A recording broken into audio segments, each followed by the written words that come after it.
Historically, Nintendo has normally had 1 to 2 big games released at the end of the year in order to capitalize on the increased sales that come with the holiday season. Along with this big holiday release, there are normally some supporting games released around it to give more options for people to buy if they're not as interested in the big game or just want something more. This year, Pokemon Sword and Shield are Nintendo's big holiday releases, with the main supporting title around them being Luigi's Mansion. That's some pretty big stuff, but the standards were set high with the very beginning of the Nintendo Switch, with 2017's big holiday release being Super Mario Odyssey, being supported by Xenoblade Chronicles 2. 2018 didn't slow anything down, with Smash Ultimate being the main holiday title for that year, with Pokemon Let's Go Pikachu and Let's Go Eevee supporting it.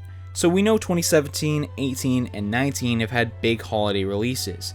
But what is Nintendo's big holiday game release for 2020? And what could be some potential supporting titles to release around the holiday season alongside it? That's the main question that I'm going to be trying to answer within this video, going over some of the more likely possibilities, some that I don't think are as likely but many people have been speculating about, and some wildcards to throw in there just for fun. And with that all being said, let's get started.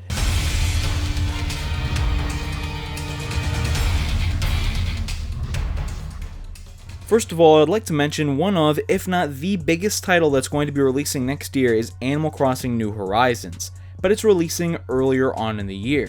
So in theory, even though it may be Nintendo's biggest release next year, it's not close enough to the holiday season to capitalize on that time period, in a similar way to how Breath of the Wild was one of the biggest titles in the year it released, but it launched in the spring to coincide with the launch of the Nintendo Switch, so it wasn't really that big holiday title. I had to mention Animal Crossing here because I know I was going to get comments about it because many people would think, oh, this is going to be the biggest game for 2020. Maybe it will be, but it's definitely not that big holiday release that Nintendo normally likes to focus on. Now, because right now we don't have a holiday game set for next year, we shouldn't really have too much to worry about because they normally reveal what that game is going to be during the same year anyways. Nintendo normally doesn't do these long-term reveals where they're like, this game is going to be releasing, but you'll have to wait a few years. Breath of the Wild was sort of released in that fashion, albeit not intentionally, I would suppose. So that's why I think there shouldn't be too much concern amongst Nintendo fans for us not getting a big holiday game for next year. But if there really is none, then that could be a worrying situation,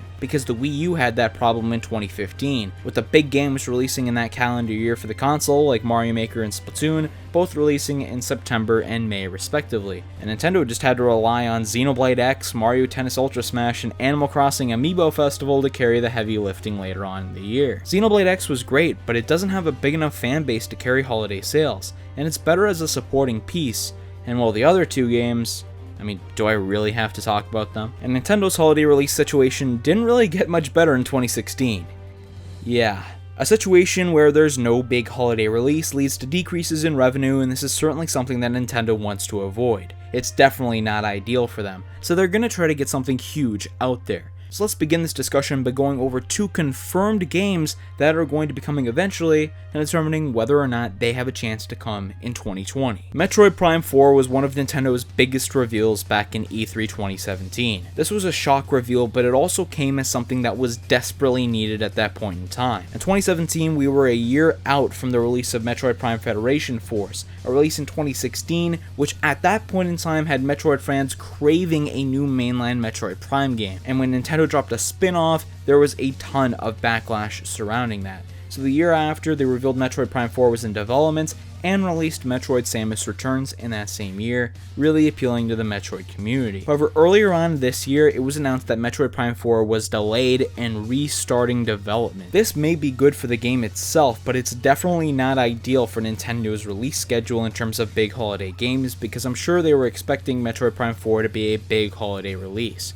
potentially in 2020. Now that it's restarted development, it's definitely not releasing in 2020 unless they announced that it was restarting development well after they had already restarted it. Nintendo is likely going to try to put as much polish in Metroid Prime 4 as possible. Maybe we'll get lucky with a release in 2021, but we may even have to wait further than that. I know some people may not think that Metroid Prime 4 could carry Nintendo's holiday releases, and while historically Metroid games haven't always been the greatest sellers, I think just because of how much hype and excitement there is built up amongst Nintendo fans, the popularity of the Metroid series is going to increase before Metroid Prime 4 releases, leading to increased sales for that game. And if there were to be some great supporting titles alongside Metroid Prime 4, I think Nintendo would be perfectly fine for that as the big holiday season game. Let's move on to another confirmed game that was actually confirmed fairly recently. This is Breath of the Wild 2. Many believe that Breath of the Wild 2 is going to be Nintendo's big holiday release for 2020. But for me, it's really hard to see it releasing next year after a reveal that had now in development included on the screen of it. This is still possible for me though, and it's because it's likely been in development for well over a year, considering that Aonuma confirmed that a new entry in the Zelda series began development after the DLC 2 released for Breath of the Wild, and that was in December of 2017. But considering just how long Breath of the Wild took to release after its reveal, I think 2021 is much more likely. I get that a sequel in theory should take less time to create, because Nintendo is likely using this Breath of the Wild engine to build off of here. I'm still thinking that it may release mid to holiday 2021. We're getting new Zelda titles released every year, just look at this year with the release of Link's Awakening,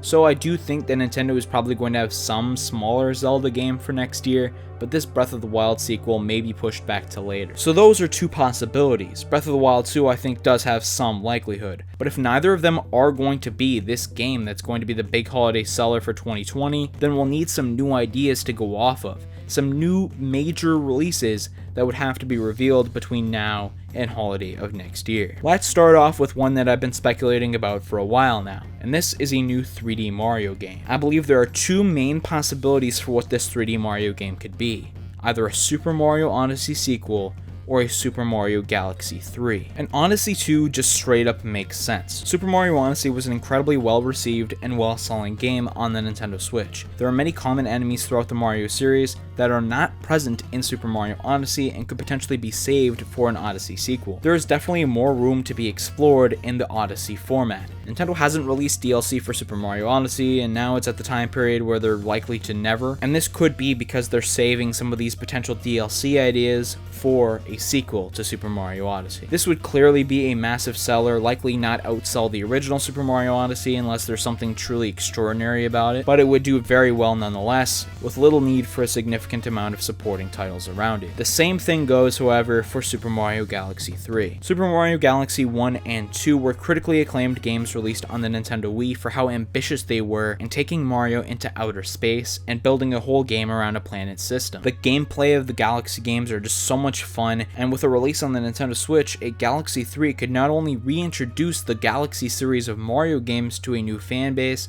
but also appeal to all the people who loved the original two Galaxy games. The Joy-Cons could work brilliantly as controllers for the Galaxy games because they're very similar to Wii remotes. So, you allow Nintendo to innovate with the control scheme a little bit by changing the controller, but the controller is also similar to what you had been used to using previously. This is why I think a Galaxy 3 would work so well on the Nintendo Switch, and would get a ton of sales by differentiating it from the Odyssey brand. I think a Galaxy 3 definitely has the possibility to outsell an Odyssey 2. It's just Nintendo would likely have to spend a lot more development resources in order to develop a Galaxy 3, because most of the assets for Odyssey are already made. Let's move out of the realm of 3D Mario games for a moment and talk about another possibility for a big holiday blockbuster, and this would be Pokemon Diamond and Pearl remakes. If you've been closely following the timeline of main series Pokemon game releases, you'll know that remakes often happen after the main games for the generation come out. We saw this with Generation 3 with Fire Red and Leaf Green coming out after Ruby and Sapphire, we saw it with Generation 4 with Heart Gold and Soul Silver coming out after Diamond and Pearl, and we saw it with Generation 6 with Omega Ruby and Alpha Sapphire coming out after X and Y. Diamond and Pearl are the next games in line to be remade. There's a rabid fan base for Diamond and Pearl remakes, a ton of fans of the original games, and a lot of people who haven't played them but would love to experience Sinnoh. Also, because not all of the Pokemon are going to be included in Pokemon Sword and Shield, you could exclude a lot of the Pokemon that were in the Sinnoh Pokedex for those games, and then you would have increased value to a release of Pokemon Diamond and Pearl, because then people would have access to all those Pokemon that they didn't get to see in Sword and Shield. Diamond and Pearl remakes would clearly do outstanding numbers sales-wise. There are some people who aren't as into Pokemon as much, and for that you may need a couple of smaller Mario games thrown in there as a supporting cast, for example. The Pokemon series can kind of be daunting for some people who are uninitiated in it to get into, just because of the sheer amount of everything going on, but I do think that Diamond and Pearl remakes would be incredibly successful and would be a great idea to release. The final massive idea that I have for a new blockbuster game game that could release at the end of next year is a new Mario Kart game. This could be a Mario Kart 9, which is just a straight up new Mario Kart game with new innovations, new Mario characters, sticking to the similar tradition we've had with Mario Kart titles. Or you could have like a Nintendo Kart game release, call it Mario Kart Ultimate or something like that. Stray the series away from having mainly Mario characters in it and make the roster full of other Nintendo characters in a similar way to Super Smash Bros. Roster. There are many hardcore Mario Kart fans that just do not want this to happen. They despise it when other Nintendo characters are included in Mario Kart games, and I kinda understand that, but the series to me has seemed to be inching closer and closer to having more Nintendo characters in it outside of the Mario brand. And going full on Mario Kart Ultimate or Nintendo Kart with this could definitely be a natural progression. It may also make sense to change up the Mario Kart series like this, considering that Mario Kart 8 Deluxe is already the best selling game on the Nintendo Switch, and many people who have already bought a Mario Kart game on the console may be less inclined to go and buy a new Mario Kart game. But I do have a feeling that a new Mario Kart will have to happen on the Switch because every console's gotten a brand new Mario Kart game where we haven't gotten that on the Nintendo Switch. I love Mario Kart 8 Deluxe. The gameplay is smooth, they added the battle mode and a bunch of new characters, but you could always innovate more with a brand new installment in the series. And a brand new installment in Mario Kart we technically haven't gotten since 2014. It's been a while now, and I'd love to see a new one, and it could definitely work as a major blockbuster as a holiday release for Nintendo next year. Next, I'd like to go over some smaller support games that could release but not be the sole blowout that Nintendo was going to have. These are games which could definitely release next year, but I don't think would be strong enough to carry the holiday season on their own. Pikmin 4 is the first title that I wanted to talk about because it may be officially revealed next year,